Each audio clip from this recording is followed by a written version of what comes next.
आज की कहानी है माँ जल्दी आना। ऑफिस से आकर जैसे ही मैंने घर में प्रवेश किया, एक सौंधी सी महक मेरे पूरे तन मन में फैल गई। बैग को सोफे पर पटक हाथ मुंह धोकर मैं सीधे किचन में जा घुसी।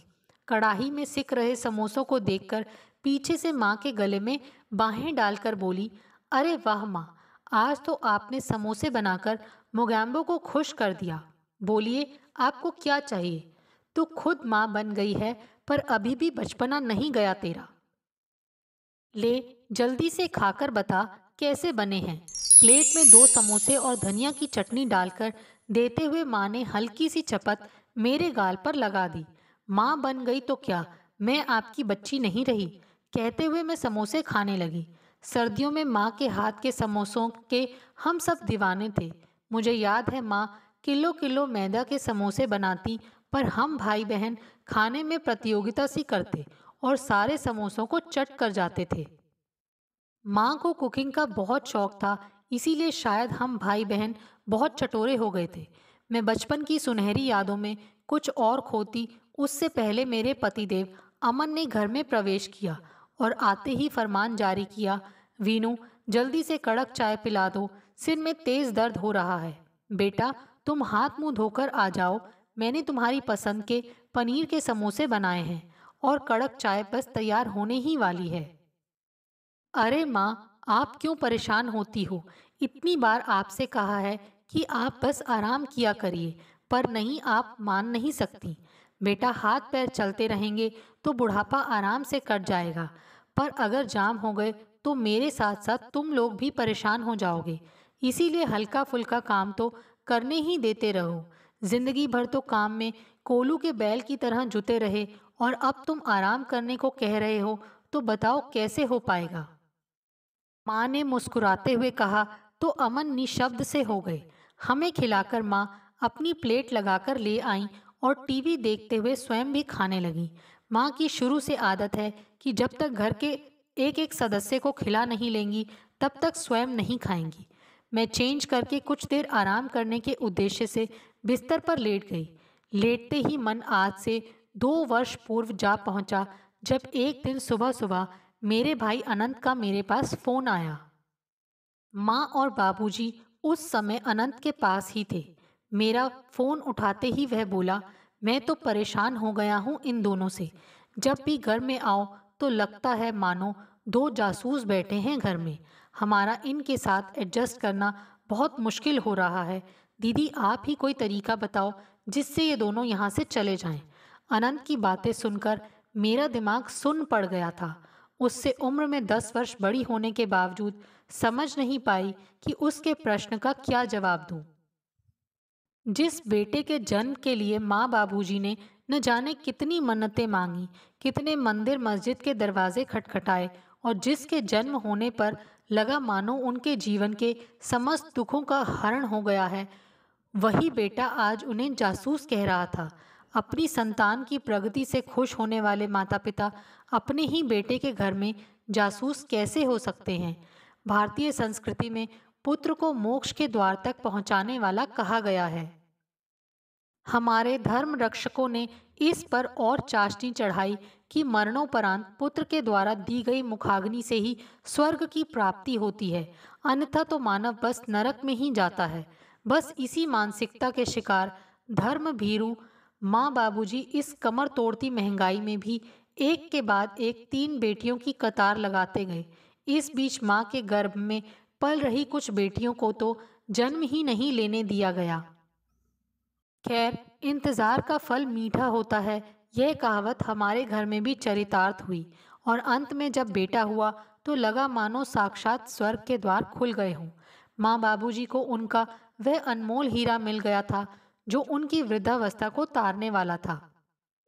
अपने हीरे मोती जैसे भाई को पाकर हम बहनों की खुशी का भी कोई ठिकाना नहीं था, क्योंकि हर रक्षाबंधन और भाई दूज पर हमें ताऊजी के बेटों की राह देखनी पड़ती थी। अब वह औपचारिकता समाप्त हो गई थी। समय अपनी गति से बढ़ रहा था। हम तीनों बहनों की शादियां हो गईं। दोनों बड़ी बहनें अपने परिवार के साथ विदेश जा बसी थीं। साल 2 साल में एक बार ही आ पाती थी। न केवल भाई अनंत बल्कि हम बहनों को पढ़ाने लिखाने में भी माँ बाबूजी ने कोई कसर नहीं छोड़ी थी। अब तक अनंत भी इंजीनियरिंग करके दिल्ली में एक मल्टीनेशनल कंपनी में अच्छे पैकेज पर नौकरी करने लगा था। मैं भी यहाँ मुंबई में एक बैंक में कार्यरत थी। भारतीय समाज में लड़के की नौकरी लगते ही उसकी बोली लगनी प्रारंभ हो जाती है। सो अनंत के लिए भी रिश्तों की लाइन लगी थी। जब भी किसी लड़की का फोटो आता तो माँ बाबूजी की खुशी देखते ही बनती थी। अपने बुढ़ापे का सुखमय होने का सपना देख रहे माँ बाबूजी को उस समय तगड़ा झटका लगा जब एक बार अनंत छुट्टियों में घर आया और माँ बाबूजी की लड़की देखने की तैयारी देखकर घोषणा की, माँ, मैं एक लड़की से प्यार करता हूँ और उसी से विवाह करूँगा। आप लोग नाहक परेशान ना हो। अनंत एक वाक्य में अपनी बात कहकर घर से बाहर निकल गया। माँ बाबूजी को काटो तो खून नहीं। माँ कभी उस दरवाजे को देखती जहाँ से अभी अनंत निकलकर गया था और कभी बाबूजी को। अपने कानों सुनी बात पर वे भरोसा ही नहीं कर पा रही थी। अचानक किए गए अनंत के इस विस्फोट से वे बुरी तरह घबरा गईं और फूट फूट कर रोने लगीं और बोली, इसी दिन के लिए पैदा किया था इसे। इसे पता भी है कितने बलिदानों के बाद हमने इसे पाया है। क्या क्या सपने संजोए थे बहू को लेकर। इसने एक बार भी नहीं सोचा हमारे बारे में। बाबूजी शायद मामले की गंभीरता को भांप नहीं पाए थे या अपने बेटे पर अति विश्वास को। सो वे माँ को दिलासा देते हुए बोले, मैं समझाऊंगा उसे। बच्चा है, समझ जाएगा। सब ठीक हो जाएगा। यह सब क्षणिक आवेश है। मेरा बेटा है, अपने पिता की बात अवश्य मानेगा। माँ को भी बाबूजी की बातों पर और उससे भी ज्यादा अपने बेटे पर भरोसा था। सो बोली, हाँ तुम सही कह रहे हो। मुझे लगता है मजाक कर रहा होगा। ऐसा नहीं कर सकता वह। हमारे अरमानों पर पानी नहीं फेरेगा हमारा बेटा। चूंकि अगले दिन अनंत वापस दिल्ली चला गया था, सो बात आई गई हो गई। पर अगली बार जब अनंत आया तो बाबूजी ने एक लड़की वालों को भी आने का समय दे दिया।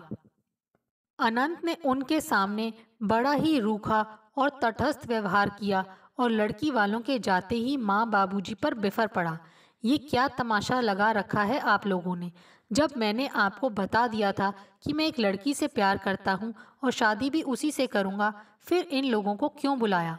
वह मेरे साथ मेरे ही ऑफिस में काम करती है और यह रही उसकी फोटो। कहते हुए अनंत ने एक पोस्ट कार्ड साइज की फोटो टेबल पर पटक दी। अपने बेटे की बातों को किंग कर्तव्य विमोड़ से सुन रही माँ ने लपक कर टेबल से फोटो उठा ली। सामान्य से नैन नक्श और सांवले रंग की लड़की को देखकर उनकी त्योरियां चढ़ गईं और बोली, बेटा ये तो हमारे घर में पैबंद जैसी लगेगी। तो इसमें क्या दिखा जो लट्टू हो गया। माँ, मेरे लिए नैन नक्श और रंग नहीं बल्कि गुण और योग्यता मायने रखते हैं और यामिनी बहुत योग्य है। हाँ, एक और बात बता दूं कि यामिनी हमारी जाति की नहीं है। अनंत ने कुछ सहमते हुए कहा, अपनी जाति की नहीं है मतलब। बाबूजी गरजते स्वर में बोले, मतलब वह जाति से वर्मा है। अनंत ने दबे से स्वर में कहा, वर्मा मतलब सुनार। यही दिन और देखने को रह गया।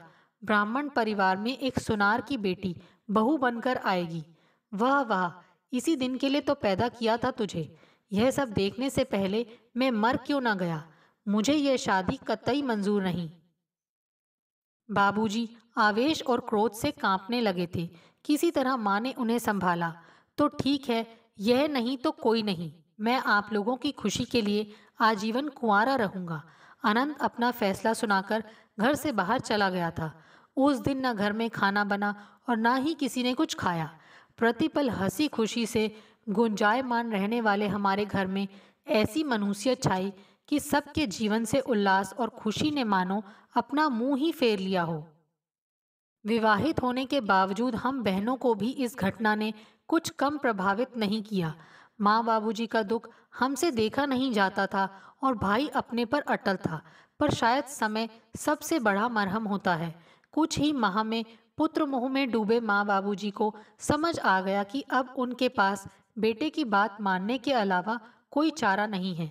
जिस घर की बेटियों को उनकी मर्जी पूछे बगैर ससुराल के लिए विदा कर दिया गया था, उस घर में बेटे की इच्छा का मान रखते हुए अंतर जातीय विवाह के लिए भी जोर शोर से तैयारियां की गई।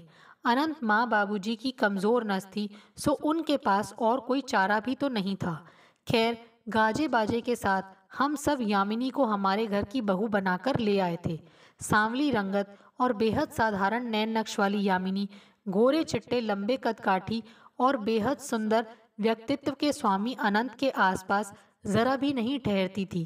पर कहते हैं ना कि दिल आ गया गधी पे तो परी क्या चीज है। एक तो बड़ा जनरेशन गैप, दूसरे प्रेम विवाह, तीसरे माँ बाबूजी की बहू से आवश्यकता से अधिक अपेक्षा। इन सब के कारण परिवार के समीकरण धीरे धीरे बिगड़ने लगे थे। बहू के आते ही जब माँ बाबूजी ने ही अपनी जिंदगी से अपनी पेट जाई बेटियों को दूध की मक्खी की तरह निकाल फेंका था, तो बेटे बहू के लिए तो वे स्वतः ही महत्वहीन हो गई थी। कुछ ही समय में बहू ने अपने तेवर दिखाने शुरू कर दिए थे। अनंत और उसकी पत्नी यामिनी को परिवार के किसी भी सदस्य से कोई मतलब नहीं था। कुछ समय पूर्व ही यामिनी की डिलीवरी होने वाली थी, तब माँ बाबूजी गए थे अनंत के पास। नवजात पोते के मुंह में बड़ी मुश्किल से 1 माह तक रहे थे दोनों। तभी अनंत ने मुझसे उन्हें वापस भोपाल आने का उपाय पूछा था। मैंने भी येन केन प्राक्रेण उन्हें दिल्ली से भोपाल वापस आने के लिए राजी कर लिया था। अभी उन्हें आए कुछ माह ही हुए थे कि अचानक एक दिन बाबूजी को दिल का दौरा पड़ा और वे इस दुनिया से ही कूच कर गए। पीछे रह गई माँ अकेली। लोक लाज निभाते हुए अनंत माँ को अपने साथ तो ले गया, परंतु वहाँ के दम घोटू वातावरण और यामिनी के कटु व्यवहार के कारण वे वापस भोपाल आ गईं और अब तो पुनः दिल्ली जाने से साफ इनकार कर दिया। सोने पे सुहागा यह कि अनंत और यामिनी ने भी माँ को अपने साथ ले जाने में कोई रुचि नहीं दिखाई। मनुष्य का जीवन ही ऐसा होता है कि एक समस्या का अंत होता है तो दूसरी उठ खड़ी होती है।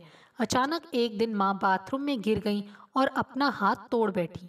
अनंत ने इतनी छोटी सी बात के लिए भोपाल आना उचित नहीं समझा, बस फोन पर ही हालचाल पूछकर अपने कर्तव्य की इतिश्री कर ली। दोनों बड़ी बहनें तो विदेश में होने के कारण यूं भी सारी जिम्मेदारियों से मुक्त थीं। बची मैं, सो अनंत का रुख देखकर मेरे अंदर बेटी के कर्तव्य का भाव जाग उठा। फ्रैक्चर के बाद जब माँ को देखने गई तो उन्हें अकेला एक नौकरानी के भरोसे छोड़कर आने की मेरी अंतरात्मा ने गवाही नहीं दी और मैं माँ को अपने साथ मुंबई लेकर आ गई। मैं कुछ और आगे की यादों में विचरण कर पाती, तभी मेरे कानों में अमन का स्वर गूंजा। कहाँ हो भाई, खाना वाना मिलेगा, 9 बजने जा रहे हैं। मैंने अपने खुले बालों का जूड़ा बनाया और फटाफट किचन में जा पहुंची। देखा तो माँ ने रात के डिनर की पूरी तैयारी कर दी थी, बस केवल पराठे बनाने शेष थे। मैंने फुर्ती से गैस जलाई और सबको गर्मा गर्म पराठे खिलाए। सारे काम समाप्त करके मैं अपने बेडरूम में आ गई। अमन तो लेटते ही खर्राटे लेने लगे थे, पर मैं भी अपने विगत से बाहर नहीं आ पाई थी। आज भी वह दिन मुझे याद है जब माँ को देखने गई। मैं वापस माँ को अपने साथ लेकर लौटी थी। मुझे एयरपोर्ट पर लेने आए अमन ने माँ के आने पर उत्साह नहीं दिखाया था, बल्कि घर आकर तलक स्वर में बोले, ये सब क्या है वीनू, मुझसे बिना पूछे इतना बड़ा निर्णय तुमने कैसे ले लिया। कैसे मतलब? अपनी माँ को अपने साथ लाने के लिए मुझे तुमसे परमिशन लेनी पड़ेगी।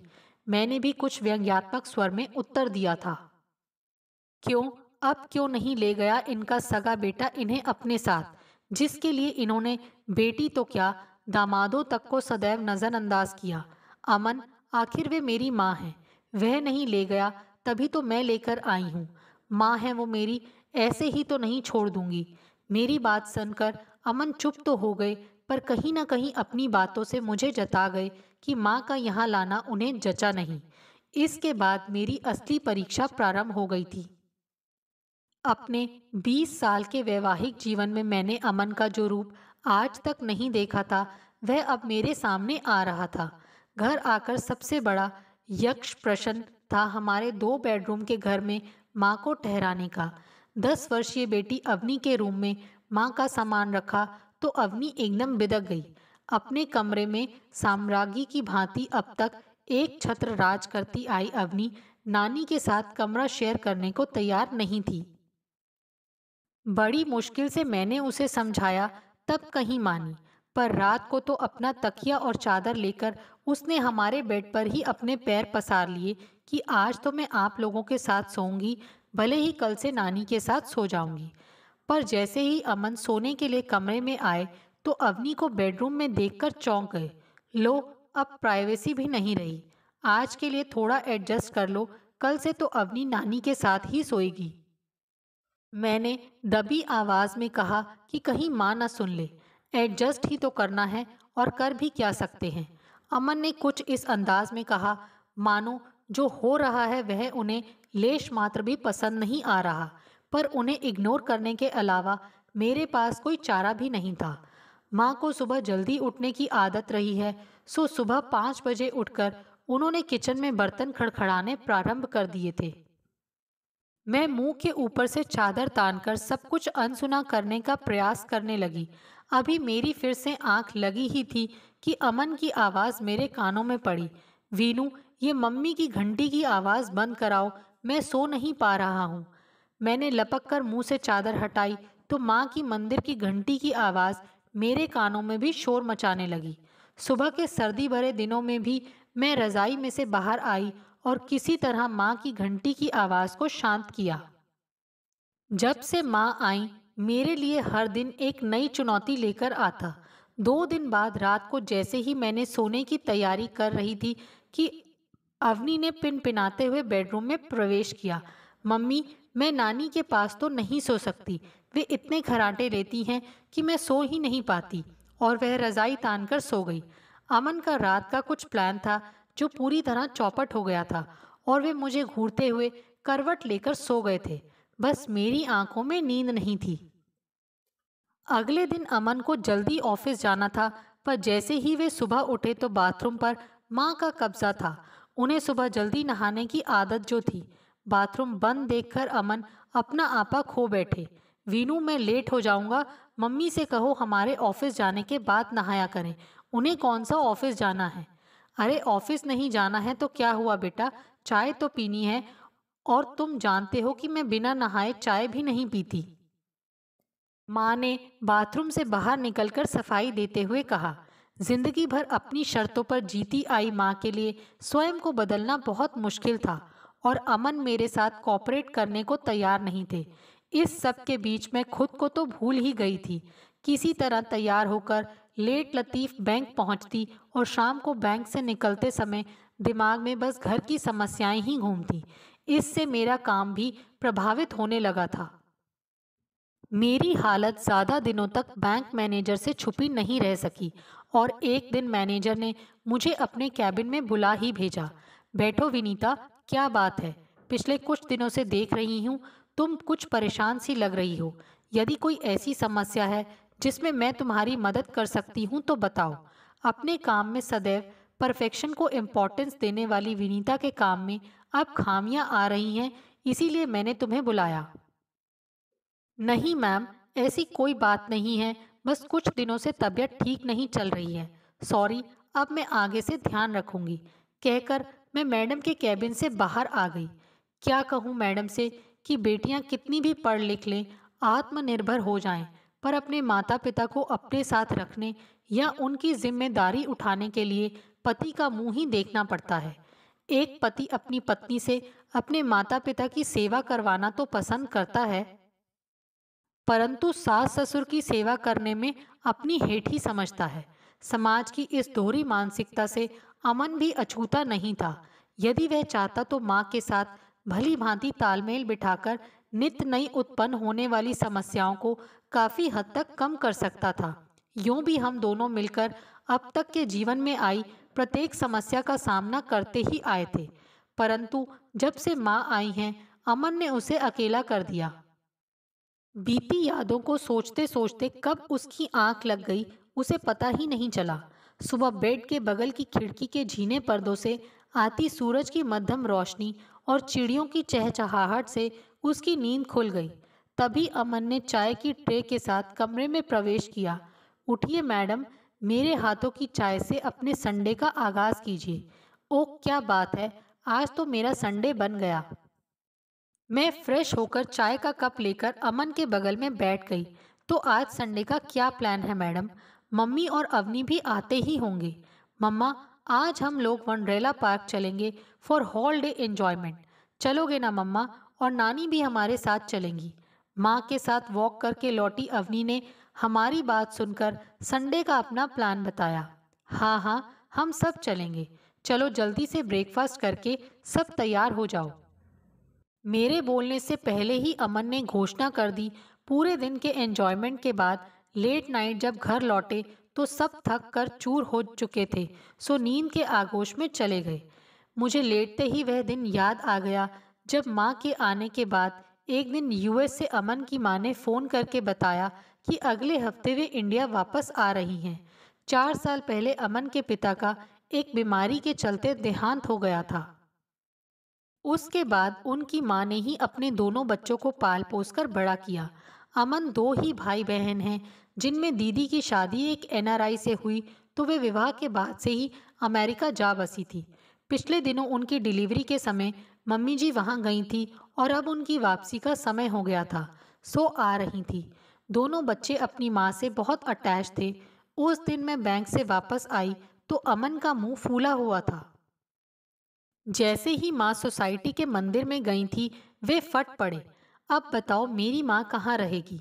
क्या सोचेंगी वे कि मेरे बेटे के घर में तो मेरे लिए जगह तक नहीं है।